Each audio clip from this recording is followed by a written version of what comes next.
things, but my mic here is not like the greatest mic, so FYI, I would rather you just pay attention in class than listen to the recording, okay? But I did it in second period, the recording worked. I'm doing it again just so maybe I'll get something better. But FYI, I would use this as a reference, okay? But I would really rather just you listen in class.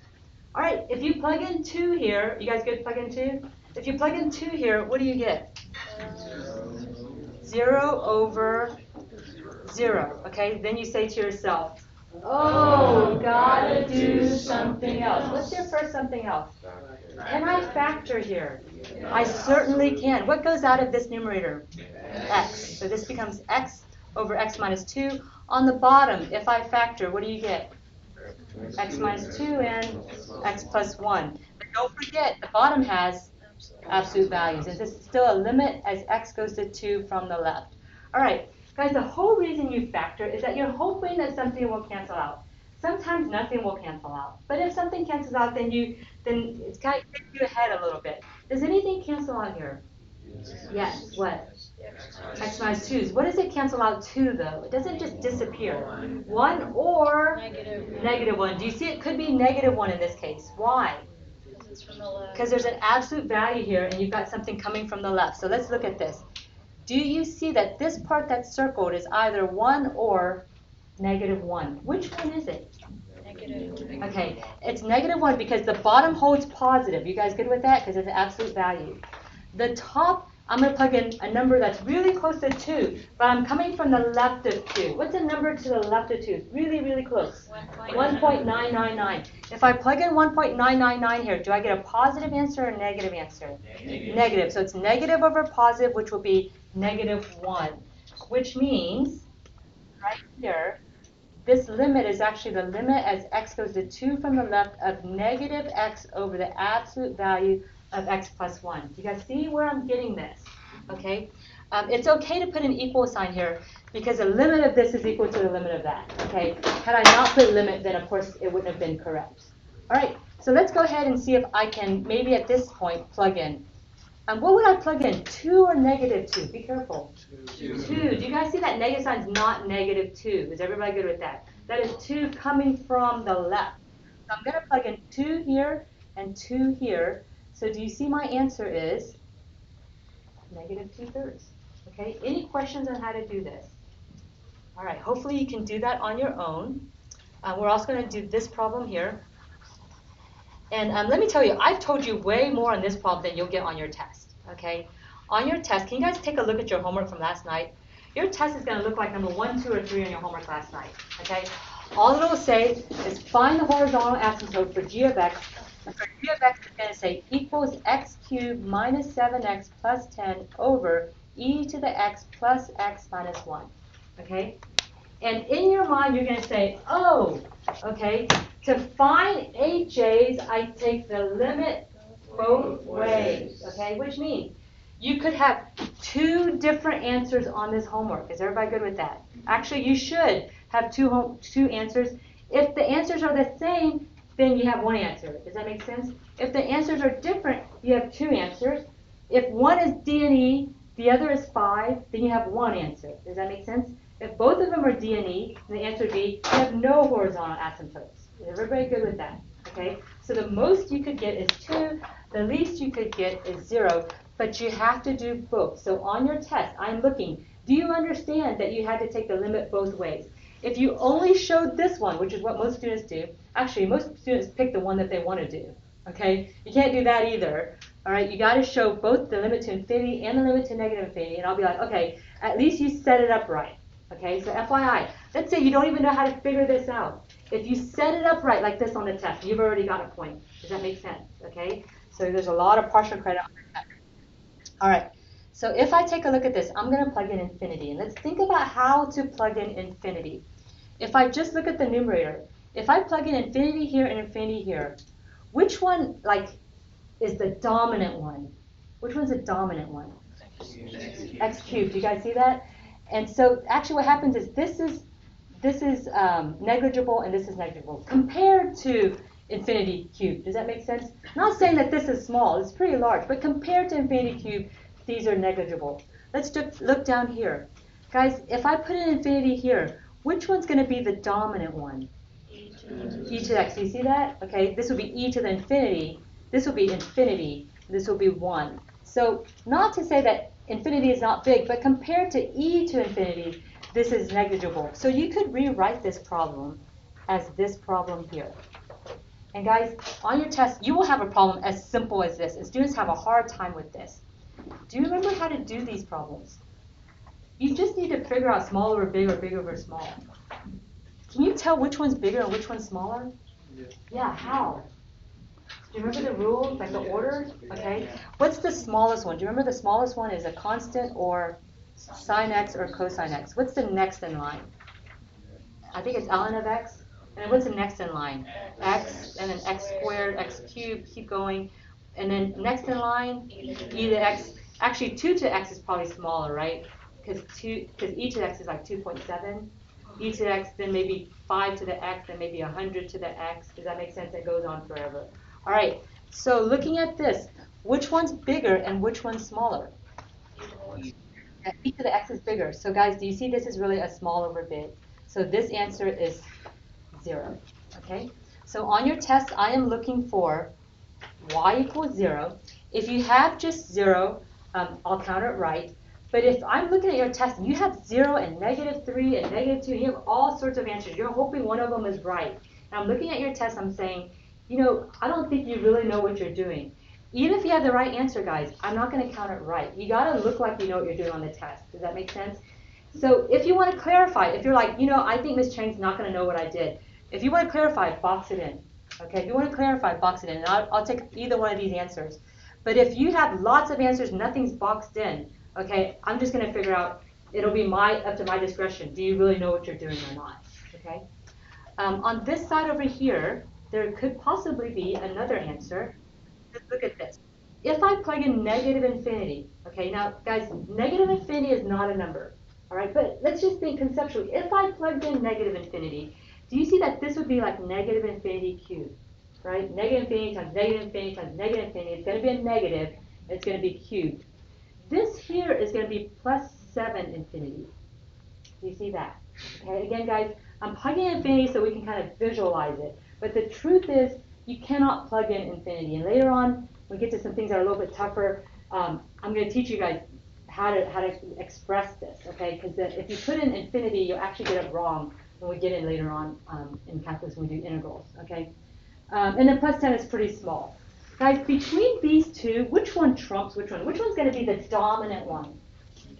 Negative infinity cubed. Okay, I know it's the smallest one. I know it's super, super small, but it's still dominant. Does that make sense compared to this? All right, so what I'm going to do is I'm going to say this is negligible and this is negligible.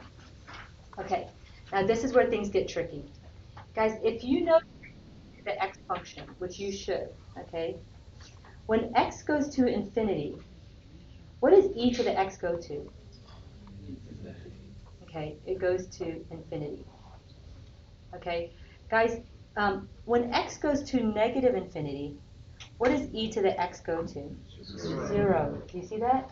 So when I plug in negative infinity here, which one's the trump factor? Which one's the dominant one? It's the x. This actually goes to 0. It's actually quite small compared to negative infinity. Okay? So what I really have down here, so let me rewrite it, is a limit as x goes to negative infinity of x cubed over x. Those are the dominant terms, okay? And if I solve this answer, I'll have this answer, okay? What is this equal to? Yeah, I mean, if you want to be technical about it, you could say that this up here is negative infinity, and this down here is negative infinity. So it's actually positive infinity. But if you're not super sure about it, D and E is always right. You're good with that for a limit. So you can put D and E. All right. So guys, what are my horizontal asymptotes for this function? Y equals 0. Right? I only got one answer. Possibly I could have gotten 2, but I only got 1 here. All right. So guys, on your test, if you write this answer and I don't see any test for the limit to negative infinity, okay, then you only get partial credit. Does that make sense? Because I know you got the answer right, but you didn't test for both sides. Okay, so make sure you test for both sides. And let me just add something just for fun. What is a vertical asymptote? What is a vertical asymptote? So to find HAs, I take the limit both ways. To find VAs, remove the holes, bottom 0. Okay? So guys, I'm going to take this function, I'm going to take out the holes. To take out the holes, I have to factor. Okay? Factorable or not? Don't do it. It'll hurt too much. Okay. So guys, what you're going to do is just set the bottom equal to 0. Okay? So I'm going to set this equal to 0. So what x value, okay, makes this value 0? Okay, and it's not an easy problem, but let me just kind of give you the answer. Just if you guess and check. Do you see if you plugged in 0 here and 0 here? If you plugged in 0 here and 0 here, would you get 0? Yeah. What's e to the 0? It's really 1. So 1 plus 0 minus 1. So actually, x to the 0 is a vertical asymptote. All right. If you pull up the graph for this function, this is what it would look like if you put it into your calculator. And let's see if everything that we did worked out. As x goes to infinity, remember we got the horizontal asymptote y equals 0. Is there a horizontal asymptote of y equals 0 here? Yes, right?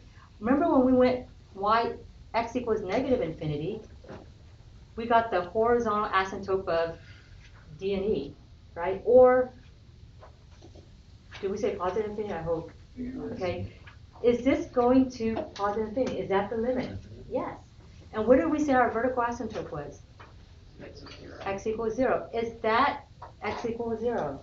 Yes. So this picture matches the things that we figured out. Yes, Brant? So if we weren't to remove holes, would they just cancel out? Like Yes, you they could would cancel out. Still find the vertical asymptote without removing the holes?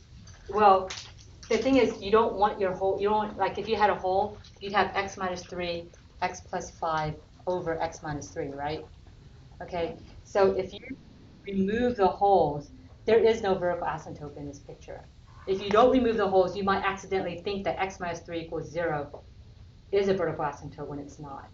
Does that make sense? So you want to remove the holes first, if there are holes. Okay. All right, guys, pass up your warm-ups. And let's go on to your homework from last night. So pull out your homework, guys. Number 1, the answer should be 3 and 3. So your answer should be y equals 3. Okay? Guys, number 2, your answer should be 2 and negative 2. Okay? So you should have y equals plus 2 and y equals negative 2. All right? Number 2 on your homework. Number 3, your answer should be y equals negative 1 and y equals 5. Okay, y equals negative 1 and y equals 5. Check your answers, guys. That's number 3. Okay, number 4, on your left side, just going down, should have 0, 1, d and e or positive infinity, 0, negative 2/3, and d and e. That's on the left side. On the right side, you should have 2/3, 0, negative infinity or d and e, negative 1, negative 2, 0, and number 12 is also 0. Okay, so check your work, guys. And what questions do you guys have on your homework? Yeah, Miriam? 5. Number 5. Okay, where's 5? It says 4A on it, but it's Oh yeah, 5A or 5B or 5C? This one right here? A of 5A. Okay. On 5A, the trick here is going to be seeing that this is the leading term and this is the leading term. Then you look at the exponent. This exponent is actually 1.5. This exponent is actually 2. So this is a small overbid. Okay. What other questions you guys have? Brant? Could you do 9? Number 9. Okay. Yeah, number 9 over here. If you plug in infinity, on the top, this is going to be the dominant term. On the bottom, though, this x is going to be negligible compared to infinity squared. So the equivalent to this is a limit as x goes to negative infinity of x over the square root of x squared. But what is the square root of x squared? X absolute value. So what I'm going to do is I'm going to replace this with x absolute value. So really what I have is a limit as x goes to negative infinity of x over x absolute value. And I'm going to tell you that answer is either 1 or negative 1, and you have to figure out which one it is. Can you do that? Can you go from there? Okay, what is the answer, guys? Negative 1. All right. What are the questions you guys have? 12? Okay. So, guys, if you move down to 12, okay, this is a trump question. So example, 1 is a constant. So remember, constant, cosine x, sine of x. And then, what was the next one? Ln of x, and then x. Do you guys remember this? And then x1, x2, x3. This is really x1. And then e to the x, 5 to the x, 10 to the x. Okay. This 1 is a constant. So do you see it's on the lowest on the totem pole for growth? Okay. What about 2x? 2x is right here, right? I know I have it twice. But 2x is right here. So 2x grows. Okay. What about sine x? Pretty low on the totem pole for growth. Okay. But while this one's not growing and this one's not growing, the 2x is growing. You guys see that? So at the bottom gets bigger and bigger and bigger. What you have is a small over big, which is 0. Okay? Yeah, lots of logic in this problem. I can't tell you, for this problem, you're always going to do this. Okay? You're going to have to always like kind of think about, hey, what happens when things grow? Okay, yeah. So number 11 is small over big as well? Yeah, number 11 is small, beautiful. Small over big as well, exactly. Yes. Okay, what other questions do you guys have? Yes. Number 3. Number 3. So guys, we're looking at number 3. Okay, this is your number 3. I know it doesn't look like number 3, but it is. I think. Can you check that? Is that right? Okay. So what you're going to do is it says to find HAs, you take the limit both ways. So I'm going to take the limit as x goes to infinity, and I'm going to take the limit as x goes to negative infinity. And guys, on your test, if this is all you write, you already have 1 point. So everybody good with that? I'm looking, do you know you're supposed to do both of them? When I plug in infinity here, 2 raised to the x is almost like e raised to the x, if you think about it. It's, each x is 2.7 raised to the x. The figure looks the same, even though it's not exactly the same. As x gets bigger and bigger and bigger, this is going to go to infinity, or d and e. As x gets smaller and smaller and smaller, this is going to go to 0. So everybody good with that? So if I plug in infinity here, which one's going to be more dominant? Like which money would you rather have? Or which one's going to affect the numerator more? 2 raised to the x. So this is actually negligible. Okay, the 5 is actually negligible. And using the same logic, this 1 is actually negligible. Okay, so the real problem I have here is a limit as x goes to infinity of 2x over negative 2x. And you really just need to plug in here. If I plug in 10,000, I get 2 to the 10,000 over negative 2 to the 10,000. What's that answer? Negative 1. Like what if I plugged in a gazillion? So here's a gazillion. What's the answer? Negative 1. Do you see it's always negative 1? Okay? Some of you guys look like you don't believe me. Put in a gagoodle trillion. Okay? What's the answer? It's still negative 1. So this answer is negative 1. Or you could say the horizontal asymptote is y equals negative 1. Now, where did that 1 come from? It's kind of the same as, remember when we talked about if the powers are the same, if your leading terms, these are actually your leading terms. If the powers are the same, take the ratio of the coefficients. And it's not really written explicitly in here, but there's a coefficient here of 1, and there's a coefficient here of negative 1. And that's where that negative 1 came from. It's actually a ratio of coefficients that's not real explicit. Okay, if we go to this negative infinity, though, something weird happens on this side. Which one's going to be more dominant, the 5 or the 2 raised to the x? The 5. Because when you plug in negative infinity into 2 to the x, you get 0. So this becomes 0, and this becomes 0.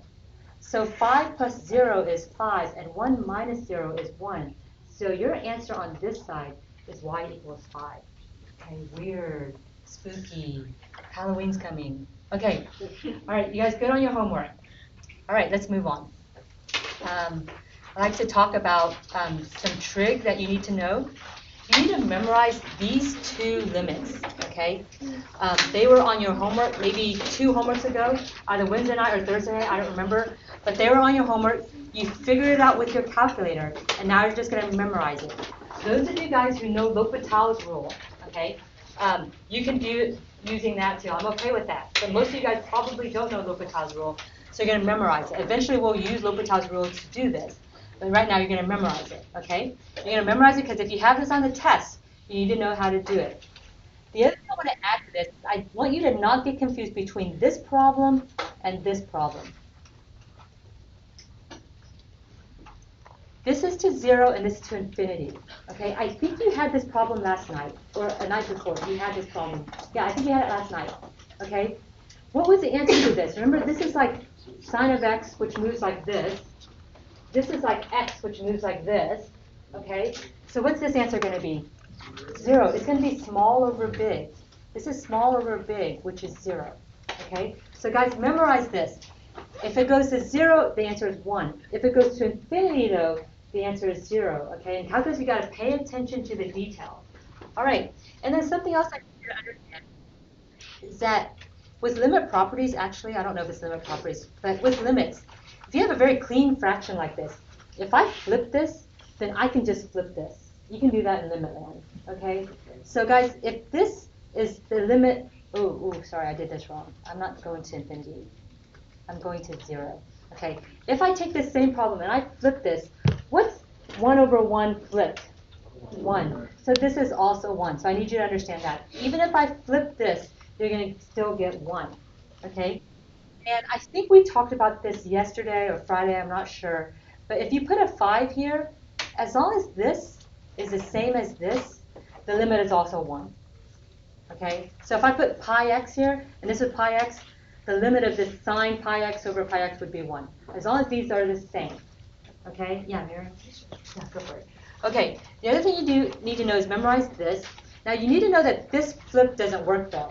Okay, so for example, if I did the limit as x goes to 0 of x over 1 minus cosine x. Okay, if I flip this, what's the flip of 0 over 1? 1 over 0, which is undefined or D and E. So guys, this would be 1 over 0 or undefined or D and E. Okay, whatever floats your boat. Okay, but this is not as nice as flipping this one. This one stays 1. Okay, so all those things you need to know, memorize that. You also need to memorize, it's a while, so hard. Sorry about that. Let's just do some problems first. Make sure you understand it, and then I'll show you some other things. All right, guys, this right here, do you see it would equal 1 only if this matched with the bottom? You guys good with that? Okay, but here's the thing. I can't just put 4 on the bottom. If I put 4 on the bottom, if I multiply by 4 on the bottom, what do I also have to do to the top? Multiply by 4. If I put a 4 down here, make sure I put a 4 up here. And limit properties tell me if I have a scalar that's multiplying this whole, algebraic expression, I can pull the scalar out to the front, right? And I know what this answer is. What's this answer? 1. So this is 4 times 1, which is 4. You guys see how that works? And I think a lot of you guys kind of know the shortcut to this too. But this is mathematically why this answer is 4. I mean, what if I took this and I flipped this? Now I have x over sine 4x. Oh, same line of thinking. I really want these to be the same, right? Because then the answer will be 1. But if I multiply by 4 on top, I also have to multiply by 4 on the bottom. So I'm going to put a 4 down here, okay? Now here's the thing. I'm going to pull this scalar out, this 4 out. When I pull this 4 out, it's not going to be 4. What's it going to be? 1 over 4. Is everybody good with that? Because the 4 is on the bottom. So this is going to be 1 over 4 times this limit. This limit is going to be 1. So I have 1/4 times 1, which is 1/4. Are you comfortable with that? Okay? Let's do something a little bit different. Let's look at this problem here. Guys, if I have 5x here, what do I want in the denominator? 5. Not just 5, but 5x, right? So there's already an x, so I'm going to multiply by 5. If I multiply by 5 on the bottom, I also have to multiply by 5 on the top. It is a multiplication. Scalar limit properties tells me I can move this to the front. Do you see that? So this is going to be 10 times 1, which is 10. Okay, are you okay with this? It's not really hard, but if you're missing some small link, it's going to be tough for you. Okay? All right, let's move on. I'll post these notes, and hopefully that will help you. This is the other thing you need to memorize. Okay? You need to know all of your pre-cal properties, the trig properties, okay? Identities, these are all the Pythagorean identities. These are the definitions, okay? I'm going to assume you guys know this coming into the class. Yes? You're memorizing this for the test? For the test. For the test. Yeah, not for the quiz. Ooh, possibly for the quiz. There is a cosine sine problem, but I can't remember if you have to change it or not. Okay, but definitely for the test. Okay, it should not be a big curve to memorize that, guys. That should be something that's just definition-wise that you know. All right, so let's start this problem here. If you plug in 0, do you see that I will get 0 over 0? Okay, so I say to myself, oh, gotta do something else. I'm going to try to factor. Does factoring work?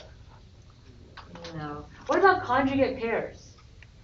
I don't see two things added like some sort of binomial. Okay, what about common denominator? Not really. Okay, what about multiply out and simplify? Are there parentheses I can get rid of?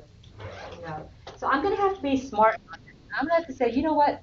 I know that tangent is cosine x over cosine, sine x over cosine x. And if I know that, I can rewrite this problem, okay, as sine x over cosine x times 1 over x. Okay, dividing fractions, easy as pie. Flip the second and multiply. Do you agree with that? Okay. If that's true, I can identify something that actually makes me very happy in here. Does that make you happy? What is the limit of sine x over x? 1. So this is really the same as a limit as x goes to 0 of 1 times 1 over cosine x. Right? It's really 1 times whatever I have. Okay? Well, if I plug in 0 here, what's 1 over cosine of 0? Cosine of 0 is really 1. So 1 over 1 is really 1. And so you see the answer here is 1. Okay? Yeah, Brant? Can you say that again? Say what again? Way over my head. Okay, this part here? Yes. Do you see that this is 1? Because we've memorized that. The limit as x goes to 0 of sine x over x, that is 1. That's 1. So here it is, 1. Right? Yeah. Times the limit of 1 over cosine x. See, that's what I have left over. Okay. 1 over cosine x. Yeah, And then I was I just plug in. I was confused see because I that? thought, like I usually think of whenever you do that, there's an equal sign between. Right. You just, Right. I got You're it. good. Okay, good. If you're asking, Brant, someone else is asking. Okay, let's look at this problem. A little bit more difficult. Okay. Very similar problem, though, guys. This tangent of 5x, you really need to understand that that's the same as sine 5x over cosine 5x, right? Yes? Okay. So this is the same as a limit as x goes to 0 of sine 5x over cosine 5x times 1 over 3x. Do you agree with that? Do you see anything that makes you happy? Kind of. I have a 5x here. What do I need on the bottom? A 5, right? Because I already have an x, right? So let me just move this 3 over and put it a 5x, right? Can I do that? If I do what? If I multiply the top by 5, right? I haven't changed the value of the algebraic expression, okay? Something happy, okay? Something happy happens right here. What is the limit of sine 5x over 5x? 1. So what I have here is a limit as x goes to 0 of 5 times 3 cosine 5x. I moved a 3 to the front just so that we don't accidentally multiply by the 5x. Is everybody good so far? You guys ready to plug in? If I plug in at 0 here, what do I get? 3.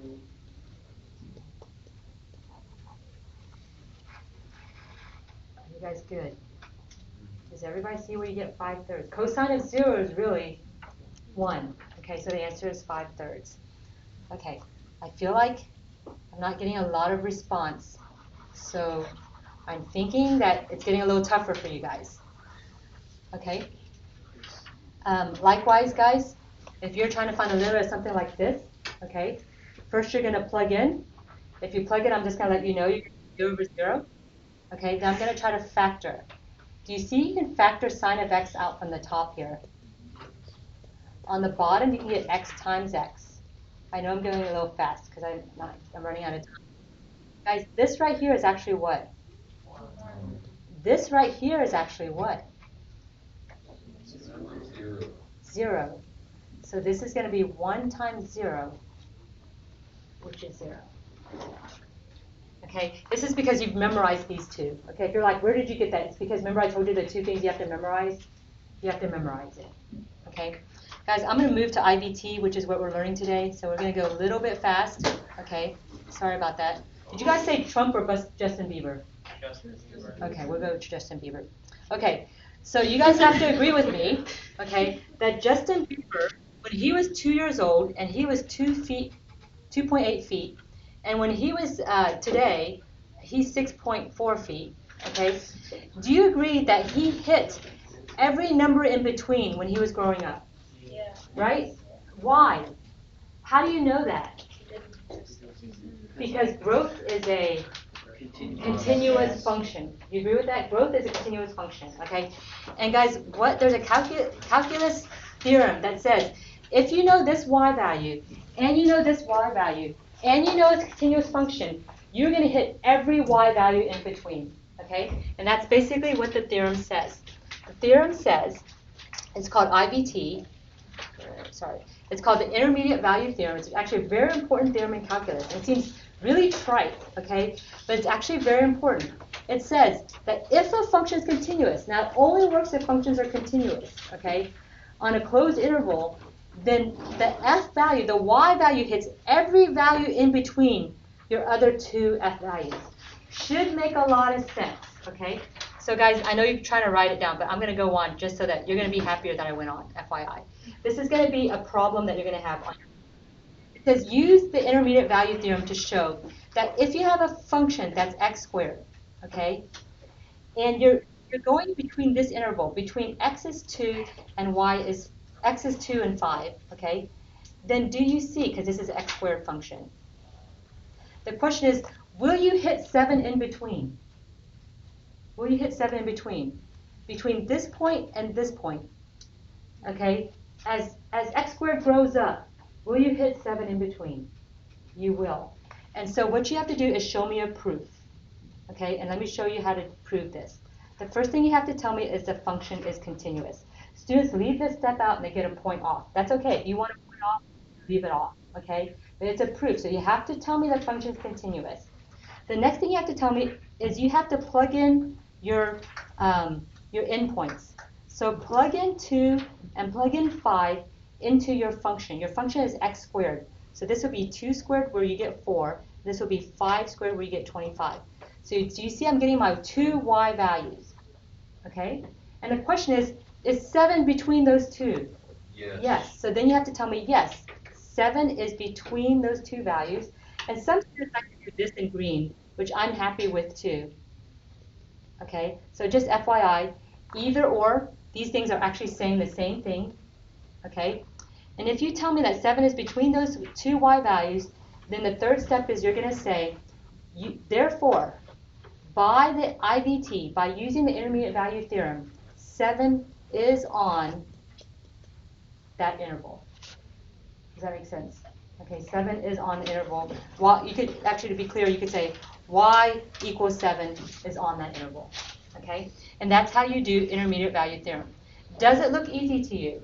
Yes. Yeah, it's quite easy, okay? The only tricky things they can throw in is they can say, okay, well, if 7 is on that interval, at what x value does it happen at, right? At what x value does it happen at? And then all you do is you would call this 7, solve for x. So your x would be either positive 7 or, positive square root of 7 or negative square root of 7. Do you agree with that? But guys, the x needs to be on the interval between 2 and 5. So which one would I pick? You pick the positive. You say, okay, the answer would be x equals square root of 7.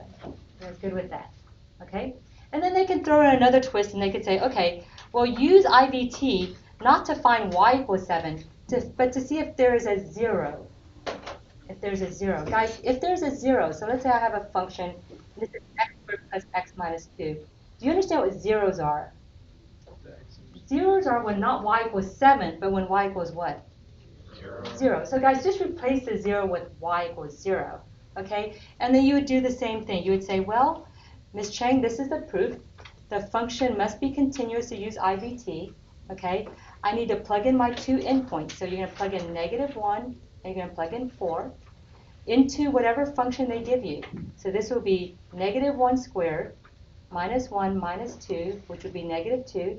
If you plugged in 4 here, you get 4 squared plus 4 minus 2, which is, I am not sure, is that 18? Okay, then you have to say, is y equals 0 between these two y values? When Justin Bieber was negative 2 in height, and when he was 18 in height, does 0 go between there somewhere?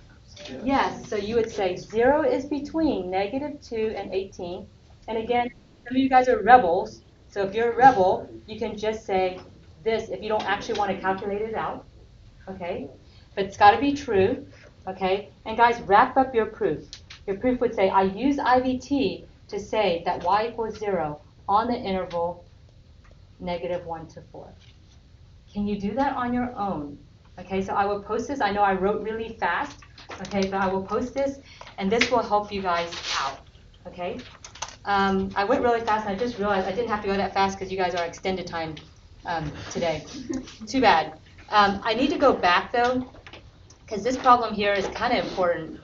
I need to go back and make sure that you guys can do this problem. You guys missed all my fun stuff. Okay, here we go. If I had a problem like this, what would you do first if you had this on your test? Simplify sin x over x to be. Yeah, before even simplifying though, what would you try first?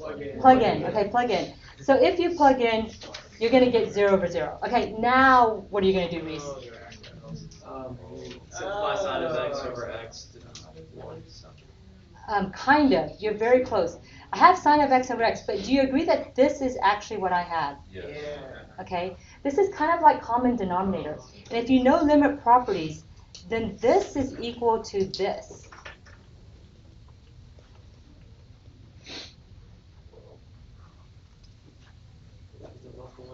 Right? Yeah. And this one, you know this because you've memorized this. This one's equal to 1. And what's x over x?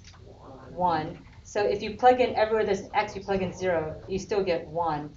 So your answer is 2. You guys see how to do that?